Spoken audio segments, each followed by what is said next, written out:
Welcome to Season 19 of the 5-Minute Biographies podcast from 5minutebiographies.com, where each week we tell you interesting things about interesting people in about 5 minutes. If you enjoy the show and would like to support us, why not consider buying us a coffee? Head on over to 5minutebiographies.com/coffee to see how. This is Episode 2, Roy Orbison.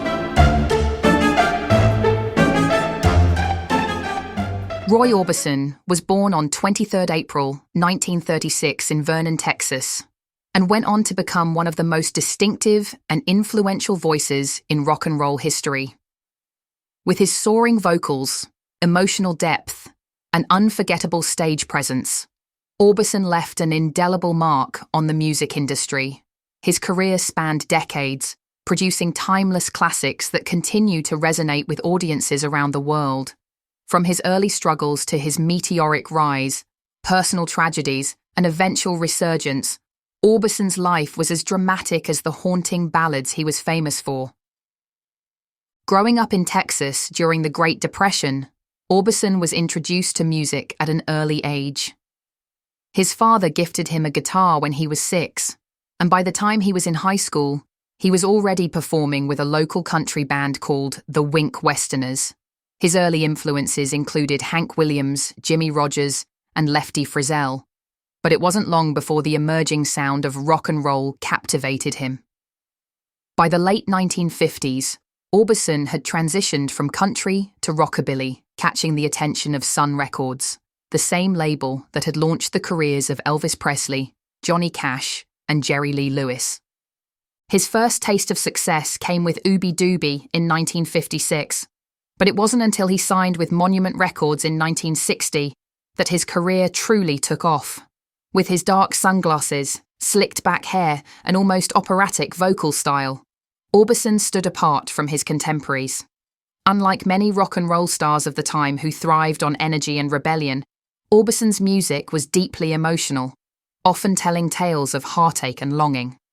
His breakthrough hit Only the Lonely, 1960, established his signature sound, a blend of lush orchestration and dramatic vocal delivery. It was followed by a string of hits, including Crying, Running Scared, and Blue Bayou, all of which showcased his ability to express vulnerability and raw emotion in a way that few other artists could. One of his most iconic songs, Oh, Pretty Woman, released in 1964, became an international sensation. The track's infectious rhythm and memorable guitar riff made it an instant classic, topping the charts in the United States and the United Kingdom. By this point, Orbison had cemented his place among rock and roll royalty, even as the British invasion, led by the Beatles and the Rolling Stones, was reshaping the musical landscape. Unlike many American artists who struggled to compete with the new wave of British bands, Orbison found a receptive audience overseas. The Beatles, in particular, admired him, and he even toured with them in 1963. Despite his professional success, Orbison's personal life was marked by profound tragedy. In 1966, his wife Claudette was killed in a motorcycle accident, a devastating loss that deeply affected him. Just 2 years later, further heartbreak struck when a fire destroyed his home in Hendersonville, Tennessee, killing 2 of his 3 sons. These losses cast a shadow over his career, and while he continued to record music, he never quite recaptured the commercial success of his early years. The 1970s saw Orbison's influence wane as musical tastes shifted. His distinctive sound, once so innovative, was now considered old-fashioned in the era of disco and progressive rock. Health issues, including heart problems, further sidelined him, but he remained a revered figure in the industry. Artists such as Bruce Springsteen, Bob Dylan, and Elvis Costello cited him as a major influence, ensuring that his legacy endured even as his chart success declined. Orbison's career experienced an unexpected revival in the 1980s. His music found a new audience when Oh, Pretty Woman was used in the 1980 film Pretty Woman, reigniting interest in his work.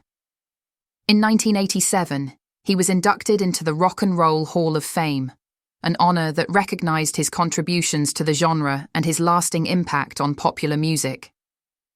That same year, he released In Dreams, the greatest hits, which reintroduced his music to a younger generation. His comeback was further solidified when he joined the Traveling Wilburys, a supergroup formed with George Harrison, Bob Dylan, Tom Petty, and Jeff Lynne.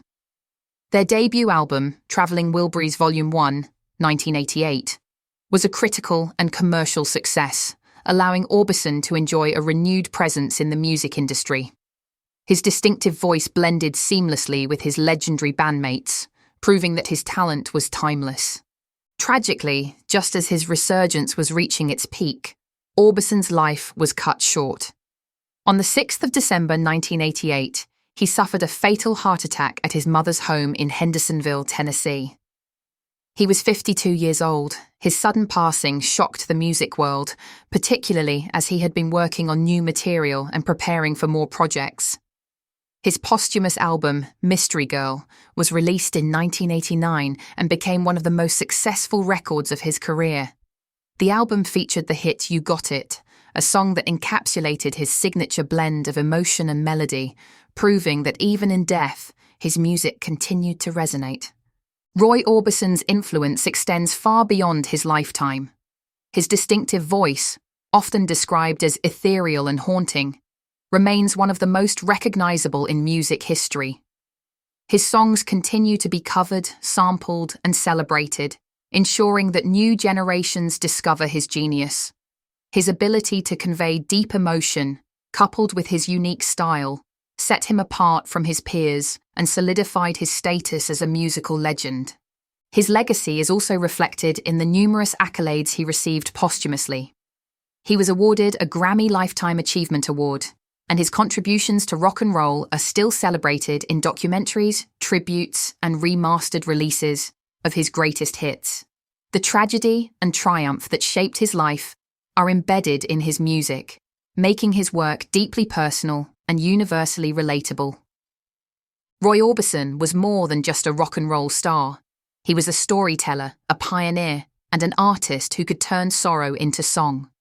His music transcended generations, and his voice, filled with longing and passion, continues to captivate listeners decades after his passing.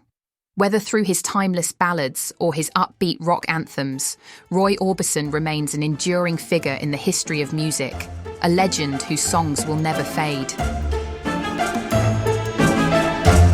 Thanks for listening to the 5-Minute Biographies podcast from 5minutebiographies.com.